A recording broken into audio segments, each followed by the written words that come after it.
অবলার আবহাওয়া কথা। একদিকে নিম্নচাপ, অন্যদিকে ঘূর্ণাবর্ত। এই দুয়ের সুবাদে এল নিনোর প্রভাব কাটিয়ে গাঙ্গেয়বঙ্গে সক্রিয় হয়েছে বর্ষা। উভয়বঙ্গের জেলাগুলোতেও বৃষ্টির দাপট চলছে সমানভাবে।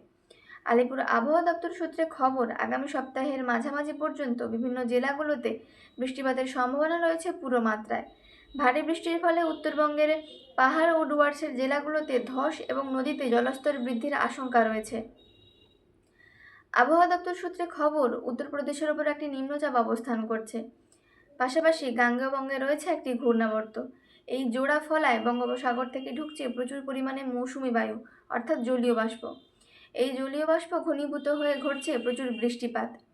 তবে উত্তরপ্রদেশের এই নিম্নচাপটি রবিবার নাগাদ দুর্বল হয়ে যাওয়ার সম্ভাবনা রয়েছে।